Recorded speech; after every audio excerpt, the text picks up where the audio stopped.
On va être très clair, le confinement est un triple problème. C'est un problème en termes de santé publique, c'est un problème en termes de liberté publique, c'est un problème en termes d'économie. Dans les trois cas, ce sera un échec. Et ça l'est déjà.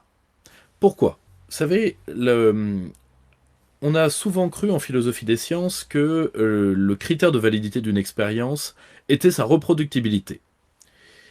Ben là, c'est pas tout à fait faux. C'est-à-dire que on a déjà échoué une fois, on va échouer une deuxième fois, et nous l'aurons réitéré pour bien que le monde entier comprenne que la France a la classe politique la plus nulle au monde. Bon. Donc, si on prend les trois points, en termes de santé publique, la France a un nombre de cas qui ne baisse pas, pour une raison, c'est que ce n'est pas une deuxième vague, c'est une nouvelle épidémie d'une forme d'une forme, disons, on va éviter le terme mutant parce que ça fait peur à tout le monde, mais disons d'une forme évoluée du Covid-19. Nous sommes face à une épidémie d'une maladie qui est de la classe des Covid, donc une épidémie qui passe avant tout par les mains, et que on est en train de dresser les populations à des gestes absurdes face à ça. On a décidé, face à la réalité d'une épidémie qui fondamentalement tue comme une grosse grippe pulmonaire, on a décidé de bloquer tout un pays. Le problème, c'est que le confinement n'a mené à à aucune baisse réelle du nombre de contaminations, que déjà le nombre réel de ces contaminations pose question en raison à la fois de l'utilisation des tests PCR et de leurs limites, et particulièrement d'un nombre non élucidé encore, mais a priori assez colossal statistiquement, de faux positifs, mais surtout, nous nous trouvons face à des populations qu'on a, qu'on a essayé, qu'on a ressorti de la rue, qui sont confinées chez elles et qui néanmoins contractent le virus, et a priori d'ailleurs sans impact sans impact morbide hors norme, en dehors des sujets à risque, c'est-à-dire de ceux qu'à la rigueur il aurait fallu isoler dès le début, ce que et Raoult et Perron et tout le monde, tous les gens un peu sérieux avaient dit, ce qui était dans les plans de la santé publique, ce qui a d'ailleurs été ressouligné par Philippe Douste-Blazy il n'y a pas longtemps, mais on ne s'est pas concentré sur les sujets âgés, on les a même d'ailleurs mis en danger relatif en les envoyant voter, etc. Mais surtout, là où on a mis la France entière en danger, c'est qu'on a confiné les Français tout en gardant les fenêtres ouvertes. C'est-à-dire qu'on n'a pas fermé les frontières pour pouvoir faire vivre l'Union européenne, faire vivre Schengen, toujours la même xénocratie. Emmanuel Macron au service des intérêts étrangers, d'outre-Rhin particulièrement, mais aux intérêts bruxellois de toute façon. Or, d'où nous vient ce virus, disons, qui est une altération ou une évolution du Covid-19 ? Eh bien, nous en avons eu plusieurs qui ont débarqué. Un qui a débarqué du sud de la Méditerranée, mais qui, de toute évidence, s'est autodissous de sa belle mort, hein, vu qu'un virus, c'est un organisme vivant. Il naît, il croît, il décroît, et puis il disparaît. Et un qui est arrivé d'Europe du Nord, dans un virus qui a débarqué à partir du mois d'août, et qui aujourd'hui nous occupe, sans d'ailleurs, on entre dans la saison froide. Bon, il n'y a rien d'étonnant à ça. Et je suis étonné qu'on ne parle toujours pas, qu'on ne s'étonne toujours pas de la faiblesse de la grippe de l'an dernier, et qu'on ne parle toujours d'ailleurs pas de l'épidémie de grippe de cette année, parce qu'il y en aura certainement une, à moins que le Covid assèche le vivier de gibier de la grippe, encore une fois. Si c'est le cas, peut-être qu'il faudrait s'interroger sur le fait que dans bien des cas, on ait peut-être pu prendre les symptômes de l'un pour les symptômes de l'autre. C'est une supposition. Donc, ça, c'est le bilan sanitaire, qui est mauvais, détestable. Le second volet, c'est le volet liberté publique. En termes de liberté publique, 1. On maintient des interdits de réunion ou des caricatures d'autorisation de réunion, c'est-à-dire quand vous avez des salles de réunion qui passent de 100 à 40 personnes en termes de contenance, c'est l'équivalent d'une interdiction, c'est-à-dire qu'on vous met dans l'impossibilité de réunir et de faire vos événements. On menace d'un air sourcilleux toute personne qui a l'air de critiquer l'état sanitaire. On ne sait pas d'ailleurs quand cet état sanitaire prendra fin. On parle du 15, certains parlent de mi-février, d'autres parlent de mi-avril.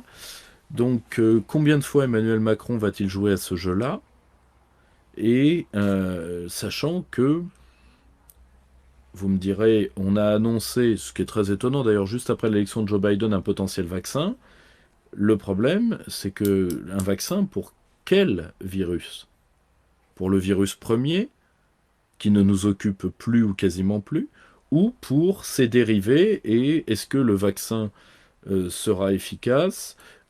A-t-il été testé? Je suis aujourd'hui extrêmement surpris de la manière dont le pouvoir se sert de cette crise pour domestiquer les populations, pour les habituer, et ça c'est important de le souligner, à ce qu'on appelle le conditionnement par l'absurde, qui est une facétie de régimes autoritaires, c'est-à-dire on vous fait faire des choses qui n'ont pas de sens.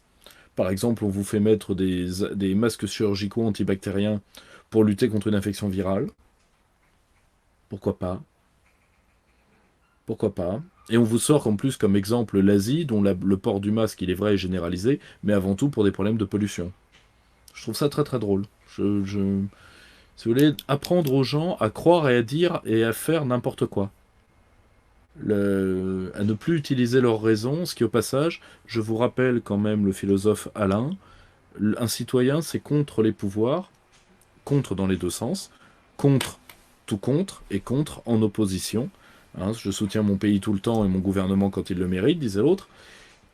Et aujourd'hui, c'est la capacité citoyenne de réflexion et de décision qu'on a voulu suspendre, ce qui, dans un État démocratique, aurait dû poser question. Enfin, l'aspect économique de la chose, c'est-à-dire que nous allons vers un tsunami en termes de licenciements, même si le contrôle sanitaire est, je pense d'ailleurs, beaucoup plus lié, de manière beaucoup plus liée aux agents qu'aux décideurs, est quand même assez laxe, il faut être très honnête. Je pense que les hommes de terrain savent jusqu'où il ne faut pas aller. Mais quand vous êtes dans ce type d'état, vous êtes dans une vision tout à fait particulière de l'arbitraire policier et administratif. L'arbitraire est une nécessité légale, hein, c'est l'huile dans les rouages de l'État. Néanmoins, il y a un mauvais arbitraire, et c'est celui-là qui est en train d'être ressuscité, c'est l'arbitraire du petit chef. Du petit chef ou du petit flic. C'est la même chose. Et c'est une très grande menace pour nous, qui va s'additionner à une précarité généralisée, et en plus, à une espèce, comment dire, de régression de la gratitude sociale. Je m'explique. Lors du premier confinement, nous étions tous conscients que c'était les professions de gilets jaunes, les caissières et autres qui tenaient la société. Là, nous allons nous y habituer. Et d'un côté, nous allons invisibiliser encore les gens qui font que la société est encore vivable. Alors vous me direz, les gens bien en rendront toujours compte, peut-être, mais la force de l'habitude est une force terrible, surtout quand on s'habitue à la bêtise et à la paresse et à la lâcheté, pour reprendre les termes de Kant dans Qu'est-ce que les Lumières. Quand on s'habitue à la paresse et à la lâcheté, on régresse en tant que peuple. Parce qu'un peuple comme corps politique, c'est quelque chose qui est capable de s'opposer. Mais quand la paresse et la lâcheté se déversent, quand elles entrent par tous les pores de la société, elles rendent la société apathique. est prête à mourir. Nous allons avoir le confluent d'une disparition des liens sociaux, automatiques, des liens sociaux tactiles et des liens de reconnaissance qui ont cimenté notre société. Déjà, dans une société libre, un homme ou une femme montre son visage.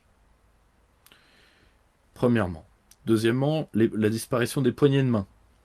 La disparition des poignées de main, la disparition des accolades, etc., etc., etc. Tout ça va avoir lieu en même temps, donc un phénomène d'isolement social qui va se payer psychiatriquement. Les asiles sont déjà pleins. Un phénomène d'isolement social, c'est-à-dire que chacun est enveloppé dans sa bulle sanitaire et qui va arriver en même temps que la grande précarité. Je vous le dis tout de suite, nous allons vers des forêts de gens à la corde, mais à la corde physiquement. Et tout ça, nous pourrons en remercier Emmanuel Macron, et nous pourrons en remercier tous ceux qui lui ont emboîté le pas par leur nullité, je pense à Marine Le Pen particulièrement, et qui en plus arriveront à nous le faire réélire